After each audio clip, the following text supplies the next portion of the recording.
Think about it for a second. We spend our days tapping, clicking, and swiping through this entire universe of icons on our screens. But have you ever really stopped to think about what you're interacting with? Well, today, we're going to open up that digital toolbox and really understand the software that powers our world, application software.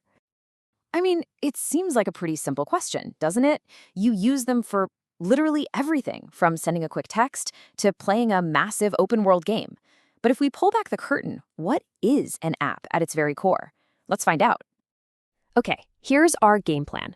First, we'll get a handle on what an app really is.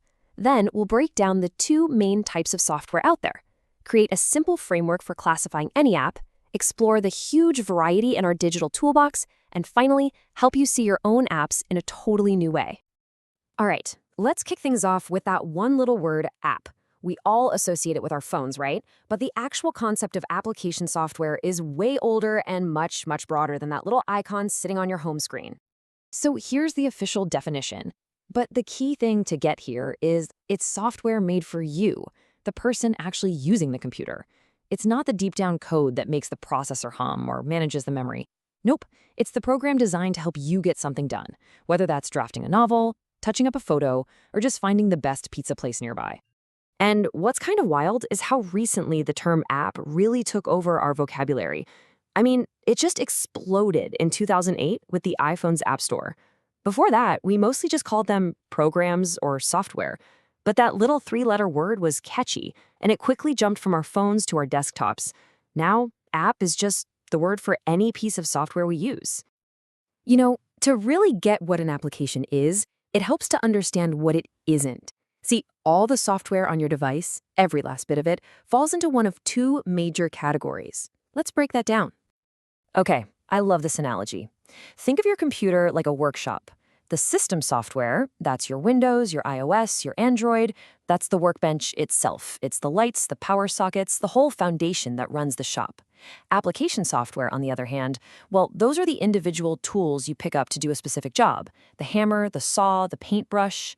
Your web browser? That's a tool. Your spreadsheet program? Another tool. They all need the workshop to even function. But, you know, that neat little line between the two, it can get super blurry. The most famous example of this was that big antitrust trial, United States versus Microsoft. A huge part of the case was about whether the Internet Explorer web browser was a separate application, a tool, or an inseparable part of the Windows operating system, the workbench. It really shows how what one person calls a tool, another might see as just part of the shop itself. So there are literally millions of apps out there. How in the world do we even begin to make sense of them all? Well, luckily, experts have come up with some really handy frameworks for sorting and understanding any piece of software you might run into. It turns out you can classify pretty much any app just by asking three straightforward questions. Number one, where does it run? Is it a program on your desktop or an app in your browser? Two, what are the rules? Is it something you have to buy a license for, or is it free and open source?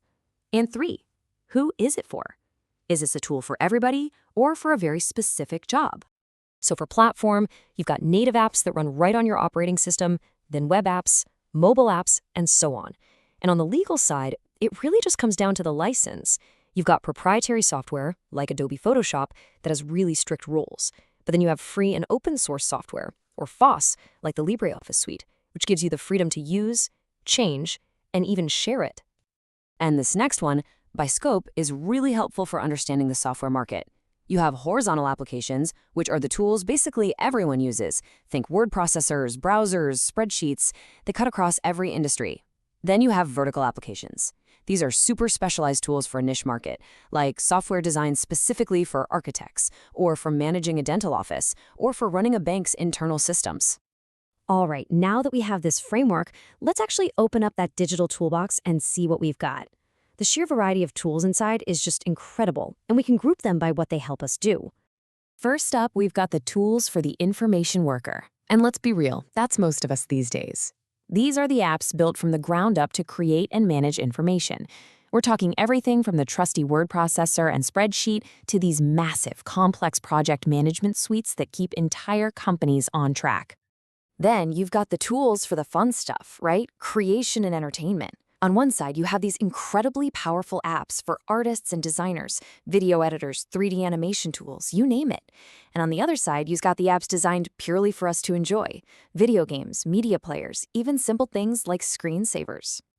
Okay, but every once in a while, an app comes along that's different. It's so good, so revolutionary, so absolutely essential that it basically creates its own gravity.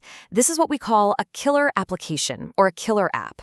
It's that one tool that's so amazing people will buy the entire workshop just to be able to use it. Let me give you a couple of legendary examples. Back in the late 70s, a program called VisiCalc came out.